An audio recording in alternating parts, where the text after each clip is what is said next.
Je suis mort cette année. Tout le monde voulait mourir cette année. Parce que celui qui a vécu jusqu'à aujourd'hui a vu tout ce qu'il y avait à voir. Il a vu un chien dans l'espace. Il a vu les hommes sur la Lune. Il a vu un robot à roulettes sur Mars. Il a vu exploser Londres, New York, Madrid, et plus seulement Kaboul et Bagdad. Il a vu le petit œuf Kinder, qui transforme chaque jour de l'année en une Pâque infinie. Il a vu le lait en poudre, le vin en Tetra Pak et les fraises au vinaigre. Tout le monde voulait mourir cette année. Parce qu'à partir de l'année prochaine, il ne se passera plus rien de neuf. Le monde se répétera comme la rediffusion d'une émission déjà transmise. Le futur sera comme une espèce de résumé des épisodes précédents. À partir de demain, même l'extermination sera un spectacle ennuyeux. La brebis galeuse. Enterrement de l'asile électrique. Un texte d'Ascanio Celestini. Avec David Murgia. Réalisation Abgral Todaro. Mais moi, je suis né dans les années 60. Les fabuleuses années 60. Tout le monde voulait naître dans les années 60. Tout le monde. Mais dans la vie, on peut tout changer sauf sa date de naissance. Et en effet, quand arrive à l'année 1959, tout le monde attendait trépidant le début des fabuleuses années 60. Et puis enfin, arriva le minuit du 31 décembre 1959. Minuit arriva et se terminèrent définitivement pour toujours les années 50. Et on ne les a plus jamais revues et commencèrent à cet instant précis les années 60. On constata en quelques instants des miracles en rafale. Il y en avait un, tout chauve, qui d'un instant à l'autre a eu des cheveux très longs. Il est devenu hippie et il est allé jouer de la musique dans la rue. Il y avait des femmes des années 50, même intelligentes, mais avec un cul énorme, disproportionné, et à peine sont arrivées les années 60 qu'elles ont eu un cul parfaitement emballé dans leur petite mini-jupe.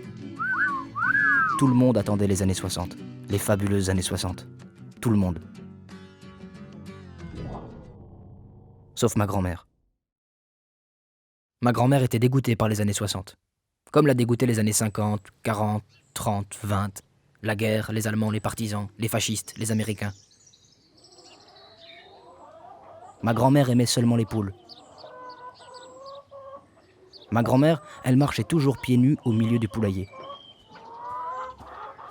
Ma grand-mère s'approchait de la poule, elle lui parlait à l'oreille.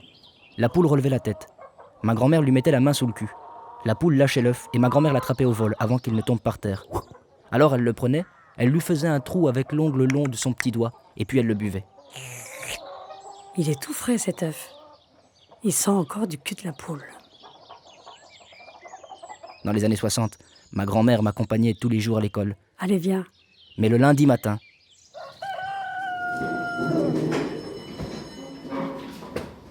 elle m'amenait jusqu'à l'intérieur de l'école. Arrivée en classe, elle m'envoyait vers le dernier rang et moi je restais là, à regarder ma grand-mère qui parlait avec madame la maîtresse. C'est le pire garçon de la classe. C'est la brebis galeuse. Alors ma grand-mère, elle prenait un œuf frais de son tablier et elle lui faisait le trou avec l'ongle long de son petit doigt. Et elle le donnait à boire à madame la maîtresse. Et madame la maîtresse, elle le buvait devant toute la classe. Buvez, buvez, madame la maîtresse. Parce qu'il est frais, mon œuf.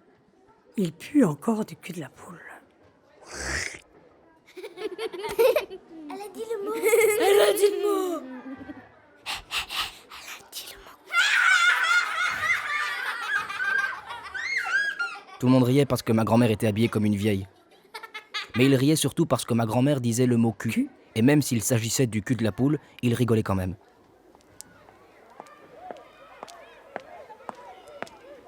Arriva le dernier jour de l'école. Madame la maîtresse arrive au fond de la classe.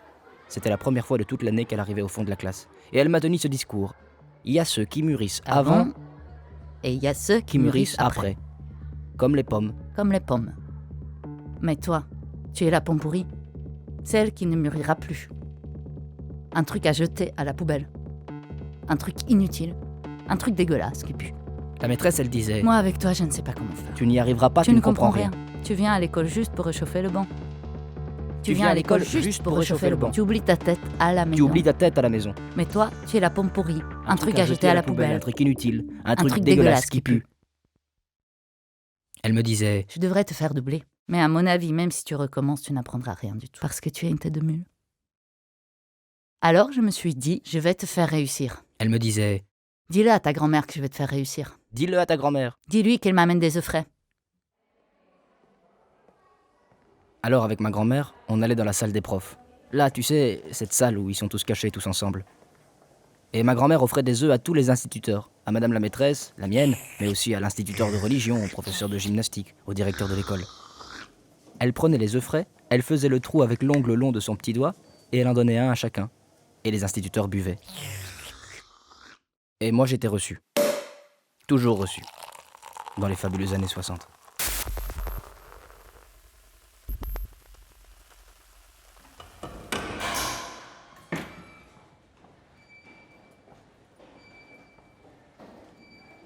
Dans les fabuleuses années 60, ma grand-mère m'amenait à l'asile des fous.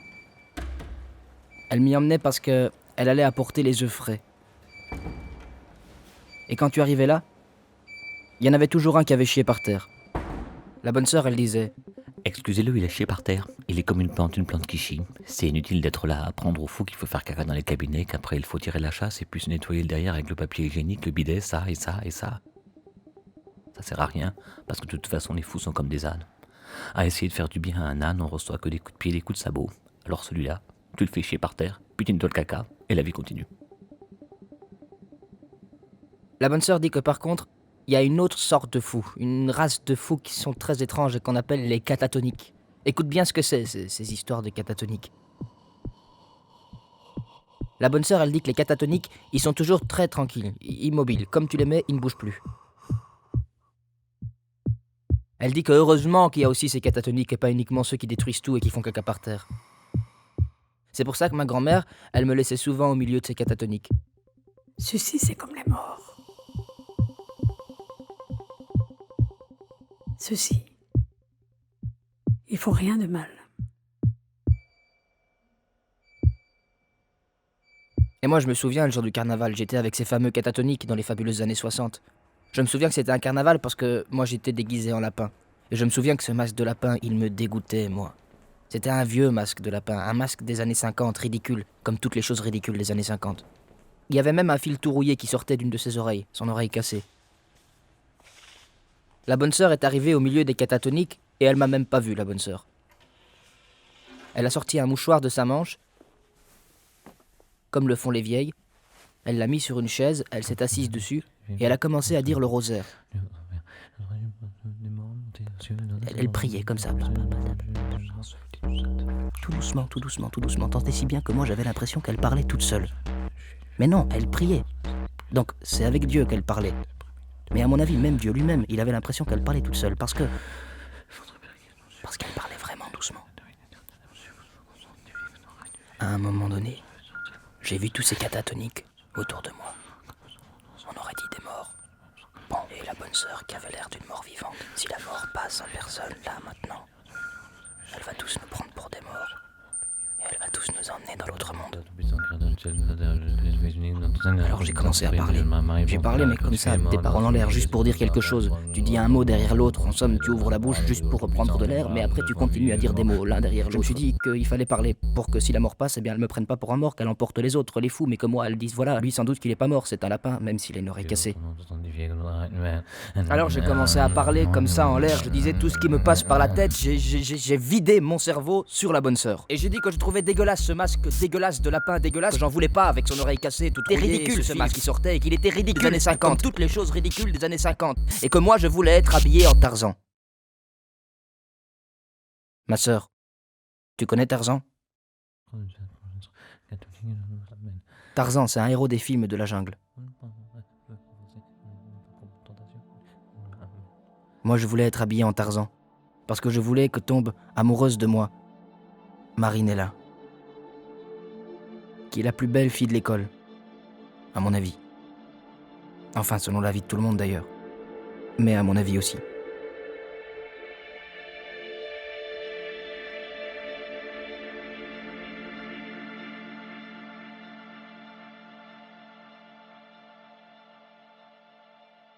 Marinella, cette année-là, elle était habillée en danseuse. Et moi, je voulais être habillé en Tarzan. C'est pour ça que, moi, à l'église, chez le curé, à la fête de carnaval, à la paroisse, à l'oratoire, moi je voulais pas y aller. E adesso seduti ascoltiamo la parola di Dio. À peine arrivé là, moi habillé en lapin, ma grand-mère habillée normale, en vieille, on est tombé sur Pancotti Maurizio. Pancotti Maurizio, lui, il n'était pas habillé en Zorro, en Tarzan, non, il était habillé en magicien, Pancotti Maurizio. Et Pancotti Maurizio, il a les hautes formes, Pancotti Maurizio, il sort un lapin, Pancotti Maurizio, il fait de la magie, Pancotti Maurizio, il a les cartes magiques, Pancotti Maurizio, il te dit vas-y, choisis une carte, et Pancotti Maurizio, il devine la carte que tu as choisie, et Pancotti Maurizio, il a une baguette qui tourne et qui retourne, et il en sort un bouquet de fleurs, et Pancotti Maurizio, il offre le bouquet de fleurs à Marinella, et moi je lui casse la gueule. À Pancotti Maurizio.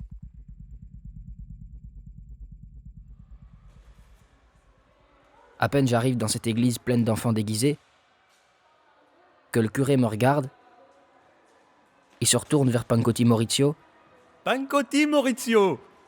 et il dit Et ce petit lapin? Tu l'as tiré aussi de ton chapeau, ce petit lapin? alors moi je m'en vais. Je m'en vais dans la sacristie.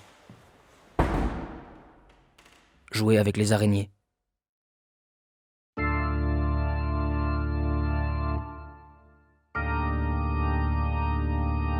Je vois les statues des saints. Énormes, gigantesques les statues des saints.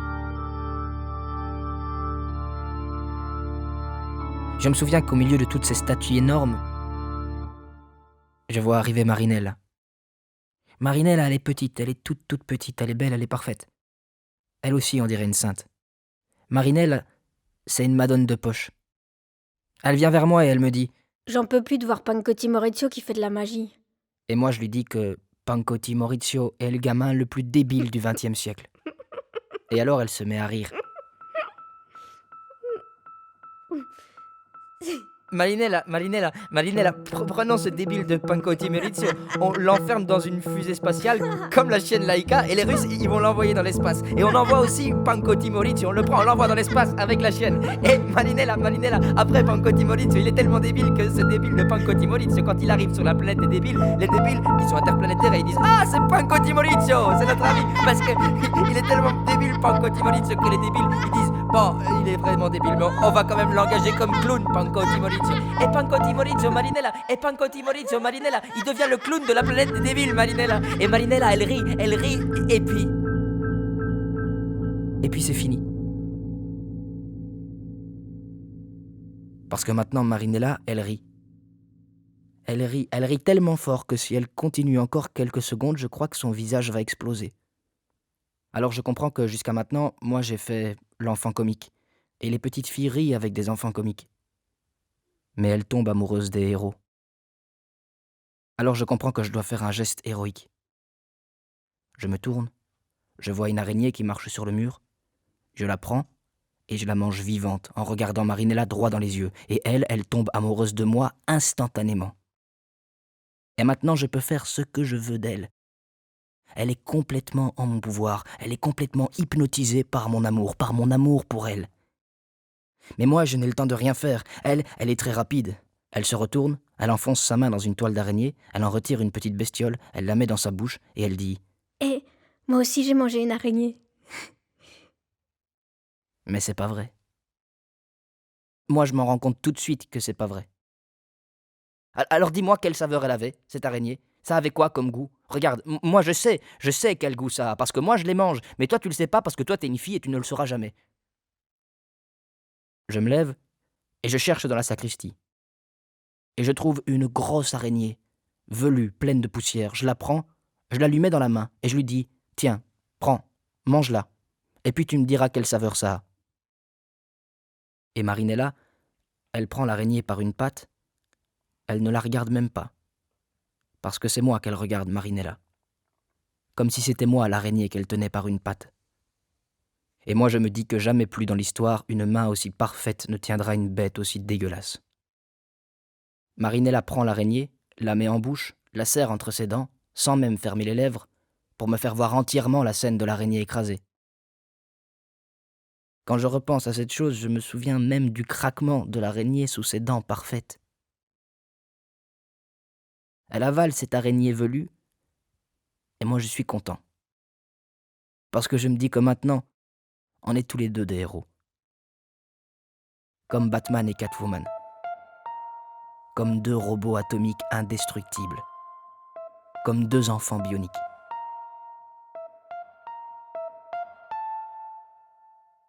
Mais maintenant, elle ne me regarde plus comme une qui est hypnotisée par amour pour moi. Non.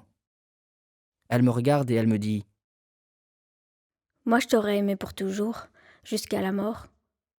L'amour, le vrai, que après on devient grand, on se marie, on fait des enfants et les enfants sont malades et toi tu les soignes et puis t'es heureux. Moi je t'aurais aimé vraiment. Avec toi j'aurais tout divisé, tout partagé. Et évidemment que je l'avais pas mangé, l'araignée. Évidemment que j'avais fait semblant. Mais toi, tu devais y croire. Tu devais y croire quand même. Tu devais me croire. Et alors moi, je t'aurais aimé pour toujours. Mais maintenant, je sais plus si je t'aime. Je sais plus si c'est toi que je vais choisir.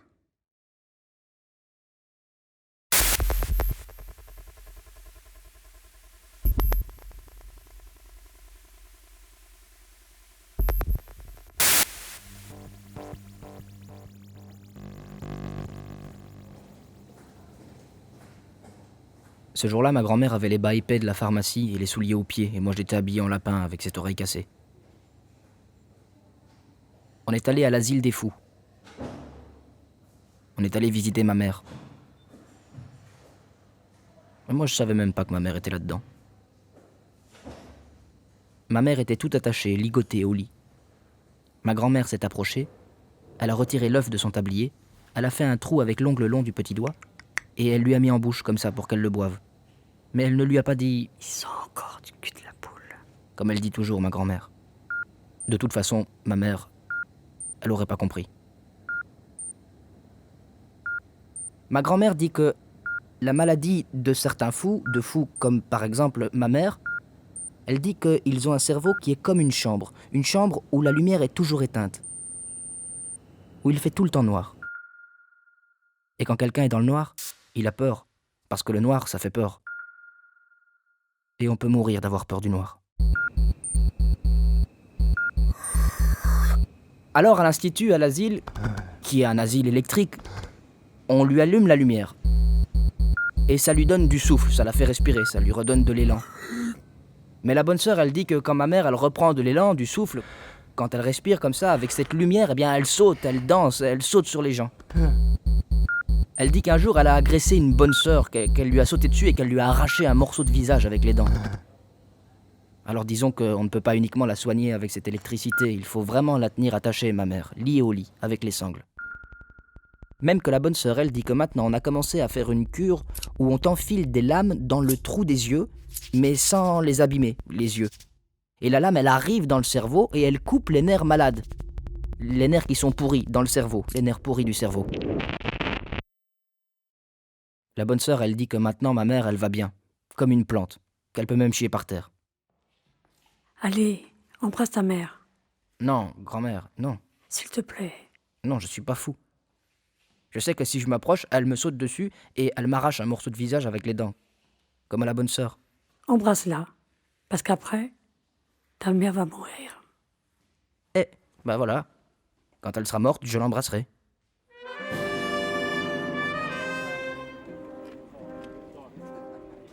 Et en effet, quand elle est morte, ma mère, je l'ai embrassée.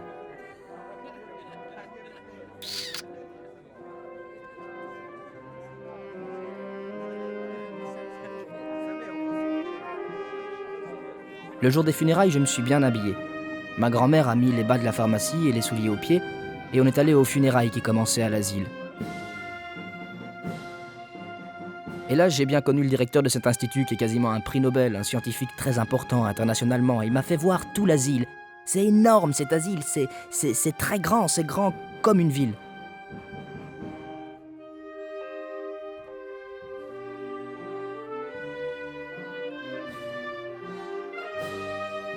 Docteur. Mais docteur, ma mère, ça fait combien de temps qu'elle est ici dedans? Docteur, Oui? ma mère, ça fait combien de temps qu'elle est ici dedans? Quel âge as-tu, toi? 9 ans. Eh ben voilà. Voilà, 9 ans. Précisément, 9 ans. Et le directeur a dit que les fous, quand ils sont morts, on ne te les montre pas, parce qu'il dit que les fous, quand ils meurent, il faut les étudier et on doit les analyser pour voir comment le cerveau est devenu fou. Tu sais comment on fait? On ouvre la boîte crânienne, on retire le cerveau, on le prend et on le met dans une machine qui le fait en tranches, toutes fines. Toutes fines. Toutes fines. Comme le jambon. Toi, tu aimes le jambon?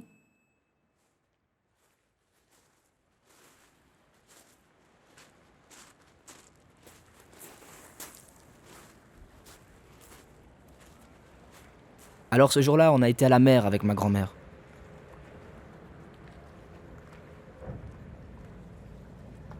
Ma grand-mère est restée habillée avec les bas épais de la pharmacie et les souliers aux pieds, même près de l'eau de la mer.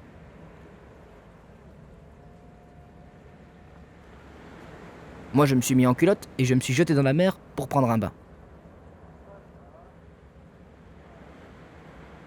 Et alors après, j'ai fait un château de sable. Un château de sable près de l'eau de la mer, sur la plage. Quand j'ai fini de faire le château, ma grand-mère m'a dit « Bon, maintenant tu es fatigué. On va rentrer à la maison. Allons dormir. » « Mais non, mamie, quoi? Maintenant, on va aller dormir. Et le château, je viens de le terminer. Si je le laisse là, cette nuit, quelqu'un va venir sur la plage, il va le détruire, il va le casser et il va me le foutre en morceaux. »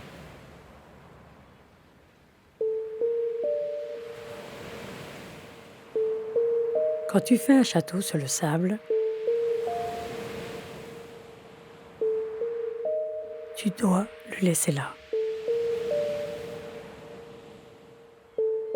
Tu peux pas l'emporter.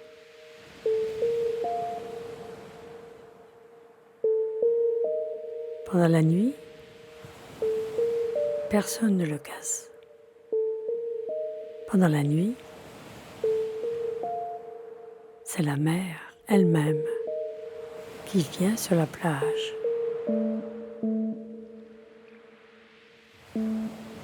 Elle prend le château et l'emmène dans le fond de la mer.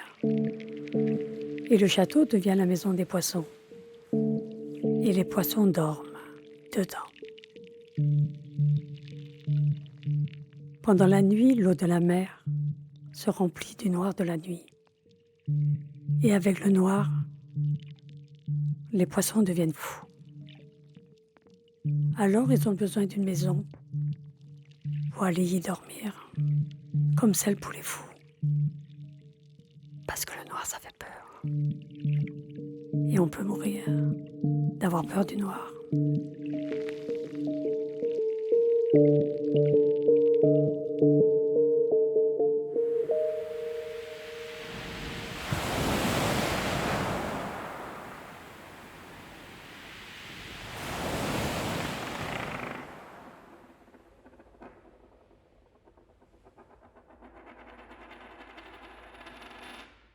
Cette année, j'ai appris à bien connaître Nicolas.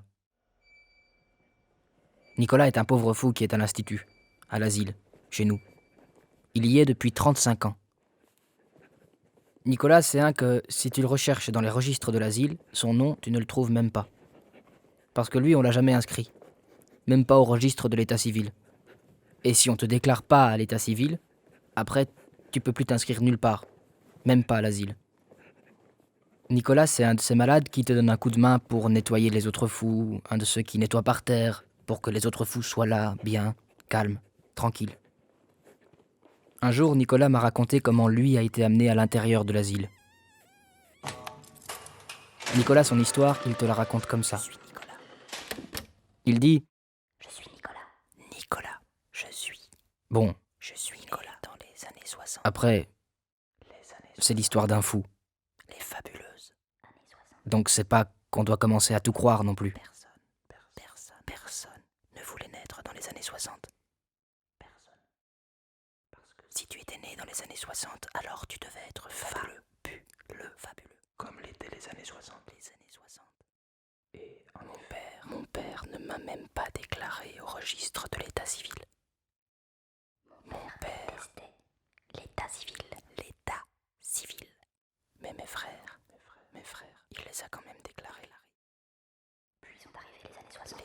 60, quand je suis arrivé. Moi, Nicolas. Nicolas. Je suis né dans les années 60. Les fabuleuses années 60. Dans les années 60, mes frères et moi, on allait à la montagne pendant la nuit pour garder les brebis. Et pendant la nuit, avec mes frères, on parlait de certains films des années 60, qui sont des films de martiens, où les martiens mangent certaines pilules où il est écrit poulet, et c'est comme si tu avais mangé un poulet tout entier. Mais aussi parfois, on parlait de certaines femmes qui lèchent les hommes nus. Et toi, tu les payes, ces femmes, et elles se consument la langue à te lécher. Et une de ces femmes, de temps en temps, elle venait même jusqu'à chez nous, à la montagne. Une fois l'une, une fois l'autre. Sauf que, quand ces femmes arrivaient, moi, on me chassait dehors. Et cette nuit-là particulièrement. Cette femme qui était venue est sortie dehors de la baraque de mes frères, un peu plus tôt que d'habitude, toute nue, dans le noir, avec une couverture sur elle.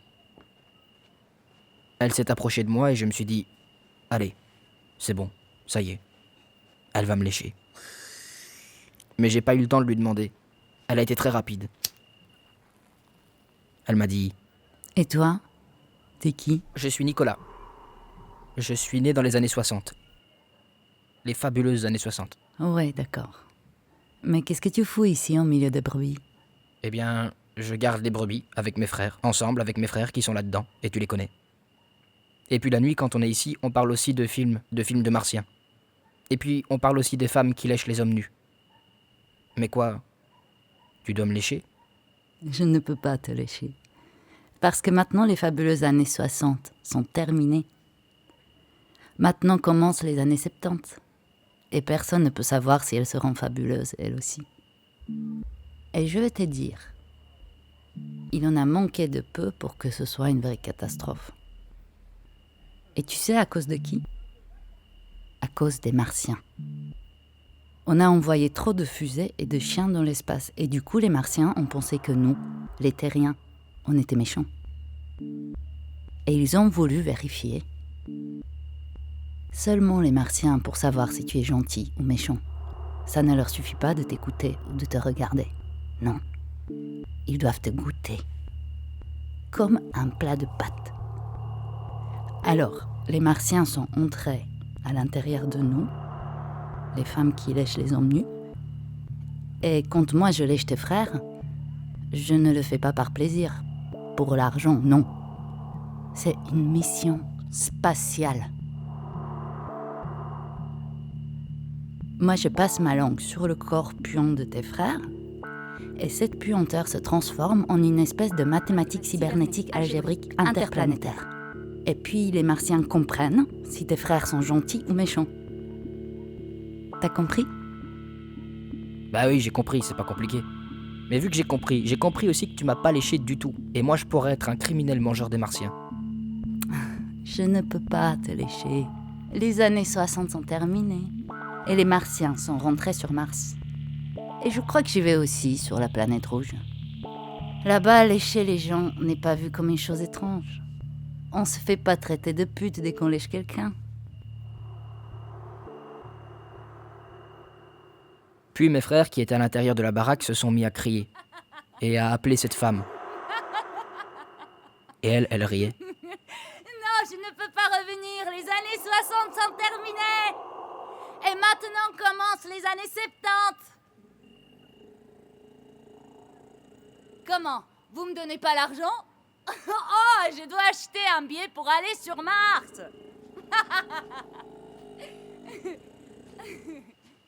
C'est pas grave. Pour les vêtements, de toute façon, c'est pas grave. Sur Mars, il fait chaud. On se promène tout nu. Et elle riait. Et c'est pas grave non plus pour l'argent. Je vais le demander à votre père. J'y vais nue, toute nue, à poil. Et je vais lui raconter comment vous avez passé la dernière nuit des années 60. Et mes frères, ils gueulaient.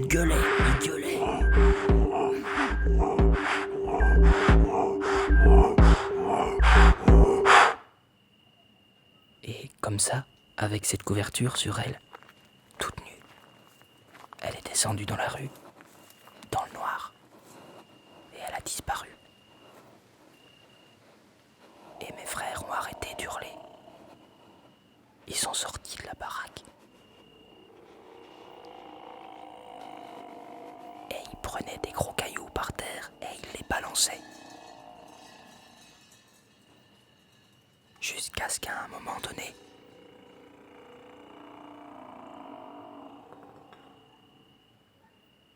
on l'a plus entendu.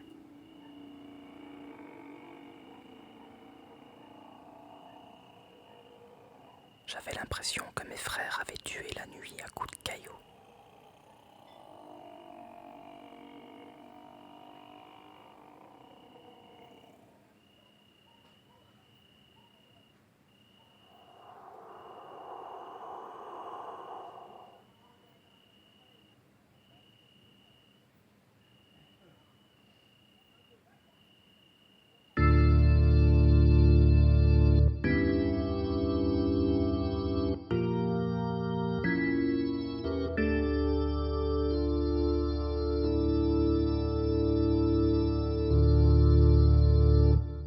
Dans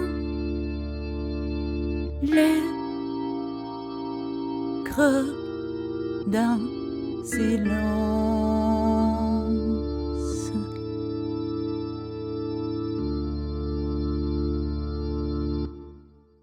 ce n'est qu'un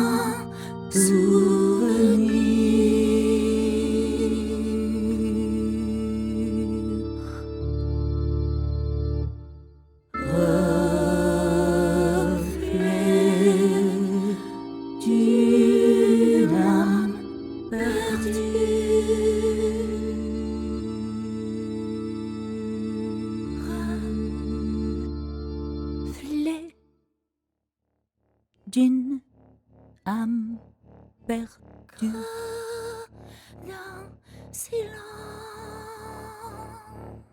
murmurait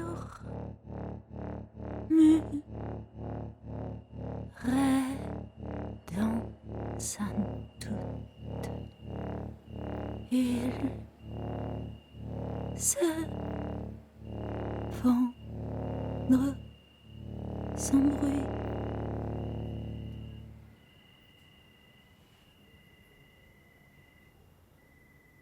Le soir suivant, quand mon père m'a trouvé dans le bois, il m'a dit « Nicolas, il y a un gendarme en uniforme. Tu dois lui parler, fais attention à ce que tu dis. » Fais attention à ce que tu dis. Et en effet, moi j'ai été voir le gendarme en uniforme, mais fallait pas s'inquiéter, c'est un brave gars. Mais par contre, il y avait mes frères qui étaient là. Ils me regardaient comme pour dire « Lui, c'est un débile, c'est un retardé, c'est un crétin. » Mais le gendarme, tout sérieux, il m'a dit « Comment tu t'appelles ? Tu es né quand ? » Je suis Nicolas, je suis né dans les années 60, les fabuleuses années 60. Hier soir, hein, Nicolas, hier soir, tu te souviens, tu as vu quelque chose de bizarre. Oui, hier soir, j'ai vu les Martiens.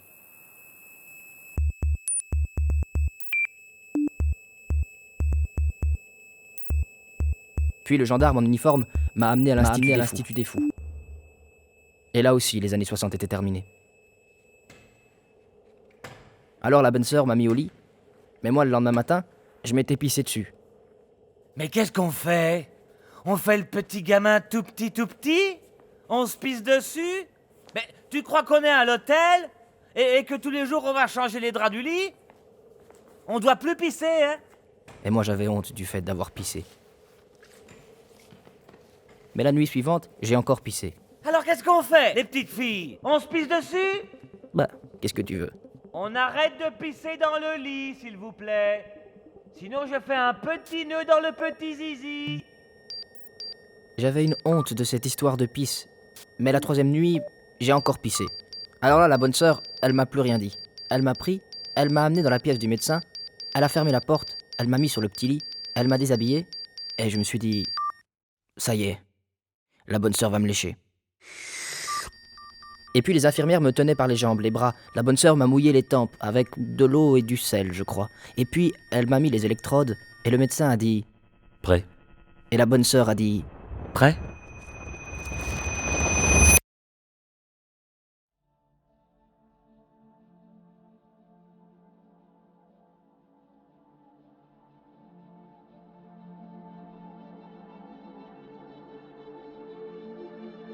Les enfants sont malades.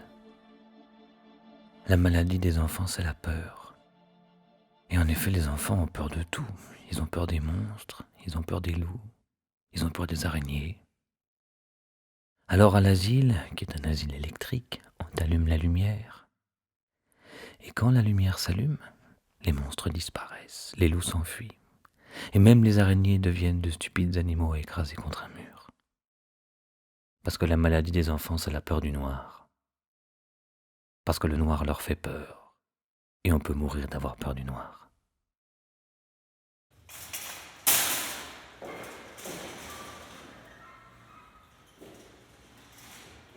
Cette année, le supermarché a ouvert.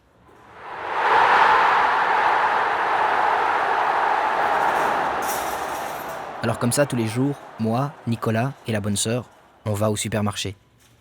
Sauf que Nicolas est habillé comme un fou et cherche des magazines avec les femmes qui lèchent les hommes nus.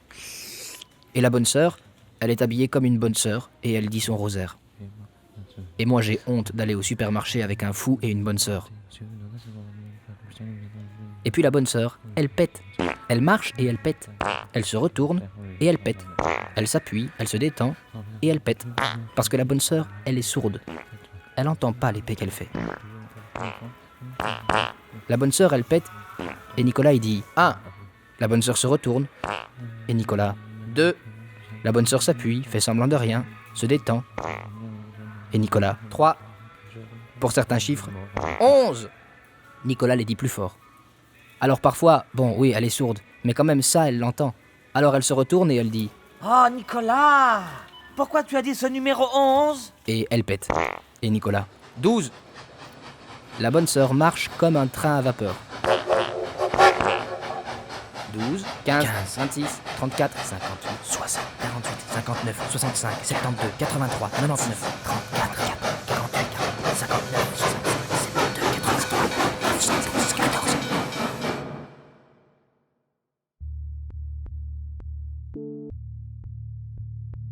Nicolas et moi, on parle toujours de la mort. Toujours. Toujours. Mais pas de quand on mourra. On parle de comment on mourra. Nico, comment on va mourir tous les deux ? On va mourir comme ma grand-mère. Ma grand-mère, toute sa vie, elle a été dormir à 8 heures. Elle s'est réveillée à l'aube. Elle a pris un œuf frais, elle l'a bu. Et il pue encore le cul de la poule, il est tout frais. Comme ça, toute sa vie. Et puis un jour, ma grand-mère a été au lit, et puis elle ne s'est pas réveillée. Voilà, tout simple, tout facile, sans faire de bruit, sans casser les couilles à personne. Pour mourir à ma grand-mère, il lui a suffi de ne pas se réveiller une seule fois. Nico, nous on va mourir comme les pauvres fous ici à l'asile. Par exemple comme le professeur, celui qui était là toujours assis, une brave personne, tranquille, qui bougeait pas, intelligente, il faisait des discours. Puis un jour il se lève et je dis qu'est-ce qui se passe ? Le professeur il se lève, qu'est-ce que c'est la récréation ? Et lui il se lève, il se plie et tout à coup en un éclair il se met à courir et il se fracasse la tête contre le mur. Et personne ne s'attendait à ça, personne n'a réussi à l'arrêter. Et à pisser de rire. Il s'est tué avec le mur. Avec le mur il s'est suicidé. Ou alors Nico, sinon on mourra comme l'autre là, tu vois, celui qui à un moment donné, il avait disparu. Qu'est-ce qu'il avait fait ? Comment il avait fini ? Lui, après une semaine, on l'a retrouvé, il s'était jeté par la fenêtre et il avait fini dans un trou, dans un buisson. Et c'est moi qui l'ai retrouvé après une semaine. Et les rats lui avaient déjà bouffé tout le visage. Il avait plus de visage, rien, c'était à pisser de rire. Et il faut dire que les gens qui se tuent à l'asile, chez nous, il y en a pas tant que ça. Les fous, ils ont pas envie de vivre. Alors imagine de mourir.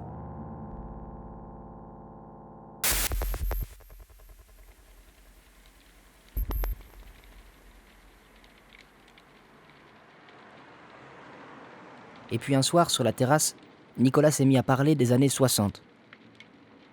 Enfin, plutôt de comment lui précisément a été amené à l'asile. Moi, ça fait 35 ans que je suis ici dedans. Bon, c'est le récit d'un fou, hein. Quand on t'amène ici, c'est pas qu'on t'amène et puis ça suffit, voilà, c'est comme ça et c'est tranquille, non. Nicolas, il dit, on te met en observation. Et quand j'étais enfant, la bonne sœur, elle m'a dit, Tu verras qu'on va te faire sortir bientôt dans 2-3 jours. 2-3 jours, et puis tu sors. Et en effet, on m'avait pas mis tout à fait au milieu des fous. J'étais tout le temps avec la bonne sœur, je jouais avec elle le soir aux cartes. Toi, t'es un enfant normal. Tu verras qu'on va te faire sortir bientôt dans 2-3 jours. 2-3 jours et puis tu sors.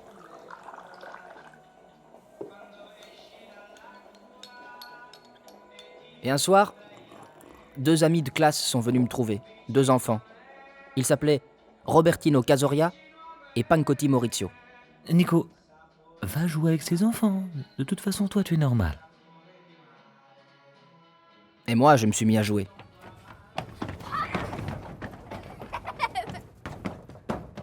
Pancotti Maurizio, il s'est arrêté et il m'a dit « Nico, c'est vrai que toi t'es fou ? Qui c'est qui t'a dit un truc comme ça ?» Comment qui me l'a dit ? C'est la maîtresse qui me l'a dit. Et puis ça se comprend tout seul. T'es à l'asile, t'es fou. Mais Pancotti Maurizio, ici c'est un immeuble. Mais quel immeuble ? Quand quelqu'un rentre et ne sort plus, c'est un asile. Mais non, Robertino Casoria, ici c'est un immeuble pour les saints. Et donc, nous, ici, on est enfermés pour apprendre à faire les saints. Et qu'est-ce que vous apprenez à faire ? Eh ben, des miracles. Moi aussi je sais faire des miracles. J'ai un chapeau, j'en tire un lapin. J'ai une baguette qui devient un bouquet de fleurs. J'ai un jeu dont je peux deviner les cartes. Mais Pancotti Maurizio, ne raconte pas n'importe quoi, n'importe comment, parce que tout le monde comprend que t'es un débile. Un miracle, ça veut dire ressusciter les morts. Ah bah alors vas-y, ressuscite les morts. Alors j'ai pris Pancotti Maurizio et Roberto Casoria. On a été jusqu'à la grille. Que je sais qu'au-delà de la grille, il y a les fous, les vrais.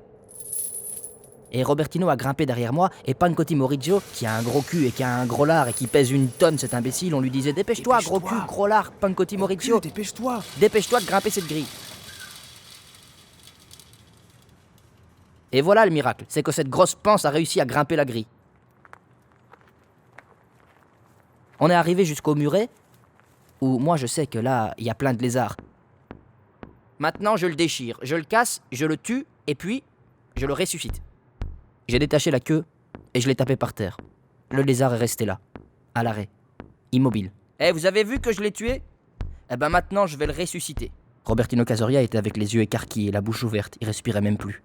J'ai dit « Lézard, ressuscite ». Je l'ai jeté par terre et le lézard était vivant. Vivant ! Moi je suis un enfant honnête, Nicolas. Moi j'ai vu le miracle. Maintenant je sais que t'es un saint. Et moi j'étais content. Nicolas! Les enfants! Oh les gars, la bonne sœur elle est sourde, mais si elle nous attrape nos jambes, elle va nous les noircir de coups. Alors on s'est mis à courir. Nicolas! Et ensuite, on est arrivé jusqu'à la grille, Nicolas! et là, il fallait escalader cette putain de grille. Les enfants! Et Robertino Casoria, il a grimpé à côté de moi, mais Pancotti Maurizio, qui a un gros cul, qui a un gros lard et qui est un imbécile, il n'y arrivait pas. Dépêche-toi, Pancotti! Dépêche-toi, Maurizio! Gros cul, grimpe cette grille. Nicolas! J'y arrive pas. J'y arrive pas. Gros cul, Viens débile, courir, grimpe ce j'arrive machin, allez, gros cul, grimpe cette grille. Et puis, une barre de fer lui a traversé la jambe, la cuisse et la panse. Tais-toi! Tais-toi! Très mal. Je me suis fait très Ne mal. fais pas la petite fille. Si tu continues à crier comme ça, comme une petite fille, moi et Robertino Casoria, on s'échappe tout de suite et on te laisse ici tout seul. Je me suis fait... Chut, tais-toi. Alors arrivera la bonne sœur et elle te prendra, elle t'amènera chez le docteur et ils vont te frapper tous les deux. Ils te déshabilleront et ils vont te mettre l'électricité sur le zizi et ils te brûlent le zizi. S'il te plaît, tais-toi. Pancotti Maurizio a continué à pleurer. Mais tout doucement. Tout doucement. Tout doucement. Puis, on l'a plus entendu.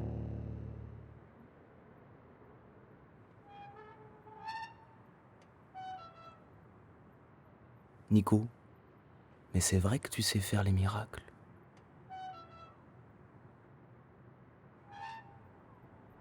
Moi, je suis resté tout seul devant la grille. Pendant des heures. Jusqu'à l'aube.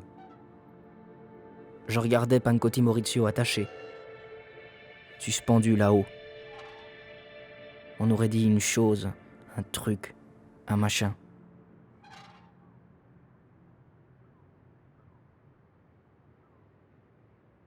T'as compris ?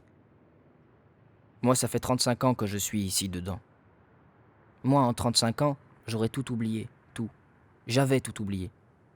Et toi, après 35 ans, tu me prends et tu m'amènes là au supermarché, où il y a tout et tout ensemble, même le petit œuf Kinder qui transforme chaque jour de l'année en une Pâque infinie. Moi, maintenant, je ne vais plus bien, tu sais. Et je suis ici, dedans, et je trépigne, je veux sortir. Moi, je peux pas imaginer que j'ai passé 35 ans à compter des paix. Moi, je suis plus bien. Ni dedans, ni dehors.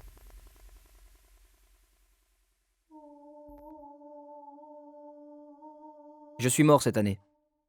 Mais cette année est mort aussi le pape polonais qui était le pape vivant le plus important du monde entier. Et la bonne sœur qui était très dévouée à ce pape défunt, quand elle a su qu'il était mort, elle est partie avec les transports publics jusqu'au centre de Rome pour voir le cadavre mort du pape polonais. Elle a fait la file pendant 3 jours, une file lente pendant 3 jours, jusqu'à ce qu'elle puisse le voir. C'était un samedi. Donc elle a fait samedi, dimanche et lundi. C'est pour ça que cette semaine-là, pour la première fois, le lundi, on n'a pas été au supermarché. Mais la bonne sœur, elle nous a téléphoné. Demain, même si c'est mardi, vous allez au supermarché. Au supermarché. Moi, je viendrai un peu plus tard. Oui, plus tard, et je viendrai pour payer. Alors, pour la première fois de notre vie, Nicolas et moi, mardi, on est allés au supermarché. Tout seul.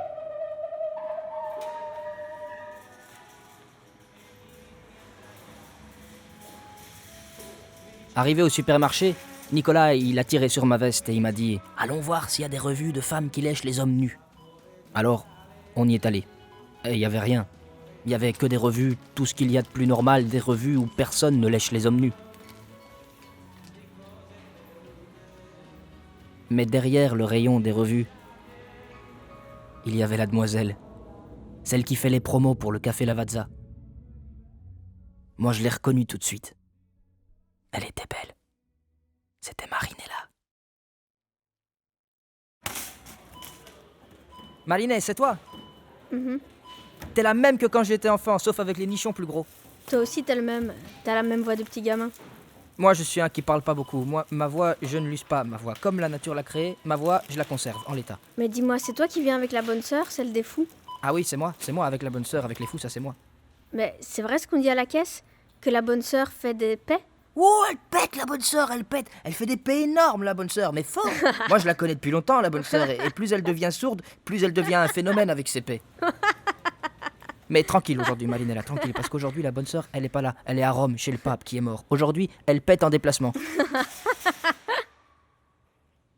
Alors je me suis dit, là, cette fois, c'est sûr, elle m'aime. Parce que les femmes tombent toujours amoureuses des hommes qui les font rire. Moi, je pourrais l'écrire en grand sur le supermarché. L'amour, c'est rire d'une bonne sœur qui fait des paix. Alors comme ça, je comprends qu'il y a 2 types d'amour. Un, c'est l'amour pour toujours. Celui du Saint-Sacrement, du mariage, pour toujours. L'amour des enfants qui grandissent et qui sont avec toi à la maison, pour toujours. L'amour du prêt pour la maison, pour toujours. Ça, c'est l'amour pour toujours. Et il ne finit jamais. Une fois que tu as mis une croix, c'est pour toujours. Et puis, il existe l'autre amour. L'amour d'un instant. Celui comme quand passe une étoile filante. Voilà, l'amour entre Marinella et moi, c'est celui-là, c'est l'amour d'un instant. Et moi, je dois lui demander une chose d'un instant. Et moi, je dois lui demander cette chose avant qu'elle ne cesse de rire. Et elle rit, elle rit, elle rit. Marinella, Marinella, Marinella, elle rit, Marinella, Marinella. Marinella, je peux te lécher? Nu, toi nu, moi nu, je peux te lécher? Ah non, ça me dégoûte si tu me lèches. Ah ok, y a pas d'obligation. Puis d'ailleurs, tu sais, moi aussi, ça me dégoûte. Vraiment, c'est vrai, Marinella, tu sais, les fous, les vieux sans dents qui bavent tout le temps. À moi, ça me dégoûte. Là, la bave, ça me dégoûte. En effet, moi, je m'enfuis toujours quand les vieux me lèchent. Mais toi, t'es jamais venu chez nous à l'intérieur. Pourquoi tu viens pas? Moi, je te fais voir les fous à l'intérieur. Tu sais, les fous, ils font rire, hein. Oui, j'aimerais bien venir, mais je peux pas. Parce que... Tu sais, ceux qui travaillent au supermarché, ils peuvent pas sortir du supermarché. Moi, je vis ici dedans. On m'a même donné un petit appartement, un petit studio. J'y suis bien. Et ici, tu sais, les lumières, elles sont toujours allumées. Ici, le noir n'existe pas. Alors que moi, quand j'étais gamine, quand ma mère éteignait la lumière, moi j'avais un tremblement qui me venait de peur, parce que le noir, ça fait peur, et on peut mourir d'avoir peur du noir. À ce moment-là, j'ai vu que la bonne sœur était arrivée. Elle m'a fait un signe comme pour me dire Eh oh, ça va, hein? Allez, on y va. On y va. J'ai dit ma sœur, un instant, j'ai dit. Marinella, la bonne sœur est revenue, mais ça m'a fait plaisir. Je te salue. Au revoir, Nicolas. Au revoir, Nicolas. Allez, viens, Nicolas. Tu t'appelles pas Nicolas? Nico, c'est vrai que toi t'es fou? Nicolas, c'est un que, si tu le recherches dans les registres de l'asile, son nom, tu ne le trouves Moi même je suis pas. un enfant honnête, Nicolas. C'est le pire garçon de la classe. Moi j'ai vu le miracle. C'est la brebis galeuse. Qu'est-ce que tu parles tout seul? Qu'est-ce que tu parles tout seul? C'est Nicolas. C'est Nicolas, c'est toi. D'un autre côté, c'est un pauvre fou. Il est à l'institut chez nous. Qu'est-ce que vous croyez que c'était? Sa mère était une pauvre folle, morte attachée à un lit. La grand-mère, une folle elle aussi, toujours pieds nus au milieu des poules avec tous ses œufs. Le père, c'était un asocial avec toutes ses brebis. Les frères, encore pire. Qui sait ce qu'ils faisaient dans la montagne? Celui-ci, c'était le pire de toute la famille. La pomme pourrie. La brebis galeuse.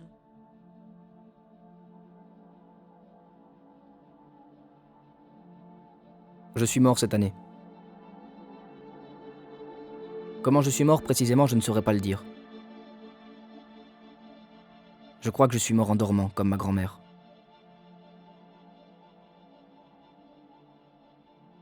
Tant et si bien qu'à un moment donné, j'étais mort et Nicolas est arrivé. Nicolas est venu près de moi. Il avait en main la revue des femmes qui lèchent les hommes nus. Finalement, le numéro était sorti. Il l'a ouvert et dedans, il y avait un gadget. La clé de l'asile des fous. Salut, moi je sors. Mais Nicolas, tu vas où? Comment où je vais? À l'état civil, maintenant qu'on est mort, on va s'enregistrer, comme ça sur la pierre tombale, on écrit quelque chose. Mais où tu vas, Nicolas? Attends, tu vas pas partir maintenant. Il fait noir. Nico, le noir ça fait peur, et on peut mourir d'avoir peur du noir. Alors Nicolas m'a dit, bien sûr, je sais que le noir ça fait peur. Mais moi ça fait 35 ans que je prends des pilules martiennes pour me soigner de cette peur du noir. Et plus je me soigne, et moins elle passe. Maintenant j'ai compris pourquoi. J'ai compris. Parce que la peur n'est pas une maladie.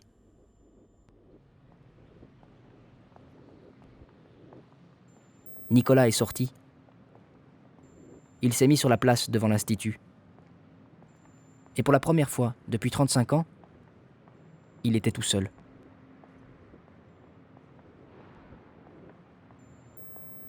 Toute sa vie, il y a toujours eu quelqu'un à côté de lui. Un moine, une bonne sœur, un curé, un brancardier, un aide-soignant, un infirmier, un médecin, un autre fou comme lui. Toujours, il y a eu quelqu'un qui respirait l'air à côté de lui. Et là, il était tout seul.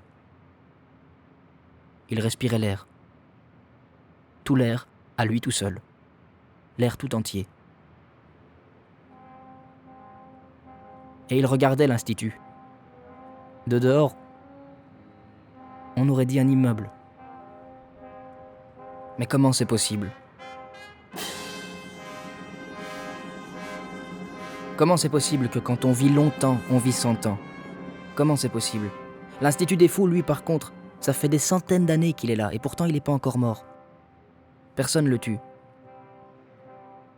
Comment c'est possible qu'il y a encore le médecin qui te soigne avec l'électricité? Ça existe. Vraiment. Comment c'est possible? Comment c'est possible qu'il y ait encore la bonne sœur qui te dit « Il est comme une plante qui chie. Une plante, bonne sœur. Comment c'est possible d'être là-dedans et de ne jamais sortir dehors? Et comment c'est possible d'être dehors et de ne rien savoir sur ce qui se passe là-dedans? Comment c'est possible? Comment c'est possible?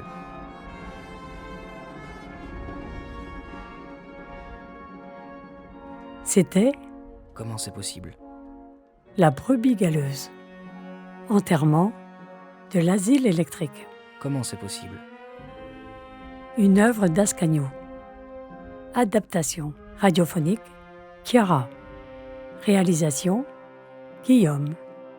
Prise de son et mix, Irvik. Musique, Sébastien. avec les voix de David, Benoît, Déborah, JB, Jérôme, Jennifer, Lenka et moi, Simone. Avec le soutien du Fonds d'aide à la création radiophonique.